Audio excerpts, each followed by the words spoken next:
माता दी, स्वागत है आपका मेरे इस चैनल महाप्रमाणिक कृपा @अनीता धार्मिक ज्ञान पर। आज मैं आपको अपने इस धार्मिक चैनल पर, जो कि चैत्र महीने में दूसरा दिन होता है माँ ब्रह्मचारिणी का, उनके दूसरे दिन माँ दुर्गा की स्वरूप की पूजा कैसे की जाती है, उनका मंत्र कौन सा है, प्रिय भोग कौन सा है और इसके पीछे की कहानी कौन सी है, इन सब की जानकारी दूंगी। चैत्र नवरात्रि का दूसरा दिन माँ ब्रह्मचारिणी को समर्पित होता है। माँ ब्रह्मचारिणी तप और साधना की देवी मानी जाती है। माँ की पूजा में सफेद या पीले रंग के वस्त्र धारण करने चाहिए और माँ को सफेद फूल, चंदन और रोली अर्पित करनी चाहिए। माँ को भोग में चीनी या सफेद मिश्री का भोग लगाया जाता है। या देवी सर्वभूतेषु माँ ब्रह्मचारिणी रूपेण स्वस्थिता, नमस्तस्यै नमस्तस्यै नमस्तस्यै नमो नमः। माँ का मंत्र है ओम ऐं ह्रीं क्लीं ब्रह्मचारिणे नमः। मान्यता है कि चीनी का भोग लगाने से घर में सुख समृद्धि आती है और लंबी आयु प्राप्त होती है। चैत्र नवरात्रि के दौरान माँ दुर्गा के 9 स्वरूपों की विधिवत पूजा की जा रही है। ऐसे में नवरात्रि का दूसरा दिन माँ ब्रह्मचारिणी से संबंधित है। इस माँ ब्रह्मचारिणी की विधिवत पूजा अर्चना करने के साथ साथ व्रत कथा कही जाती है। धार्मिक मान्यताओं के अनुसार माँ ब्रह्मचारिणी की पूजा करने से जीवन में धैर्य, साहस और तप की शक्ति का संचार होता है। इसके साथ ही आलस्य, क्रोध, स्वार्थ और ईर्ष्या जैसी नकारात्मकता भावनाएं दूर होती है। ऐसे में साधक को लंबी आयु, सुख, समृद्धि और सौभाग्य की प्राप्ति होती है।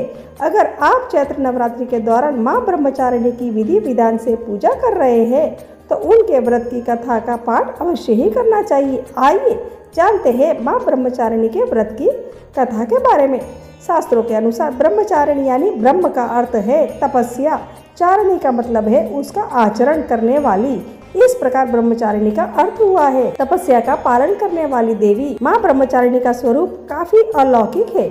माँ शांत अवस्था में तप में लीन है। तपस्या के कारण उनके मुख में तेज है। माँ के दाहिने हाथ में अक्षम माला और बाएं हाथ में कमंडल धारण किया हुआ है। पूर्व जन्म में ब्रह्मचारिणी देवी ने पर्वतों के राजा हिमालय के घर में पुत्री के रूप में जन्म लिया था। साथ ही नारद जी के उपदेश से भगवान शिव को पति के रूप में प्राप्त करने के लिए घोर तपस्या की थी।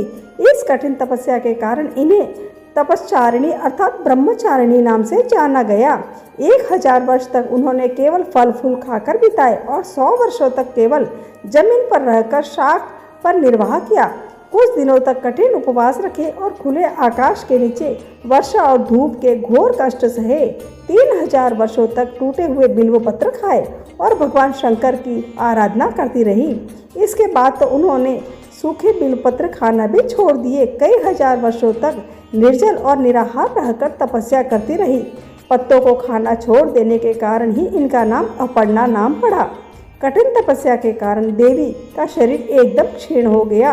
देवता, ऋषि, सिद्धगण, मुनि सभी ने ब्रह्मचारिणी की तपस्या को अभूतपूर्व पुण्य कृत्य बताया, सराहना की और कहा कि हे देवी, आज तक किसी ने इस तरह की कठोर तपस्या नहीं की है।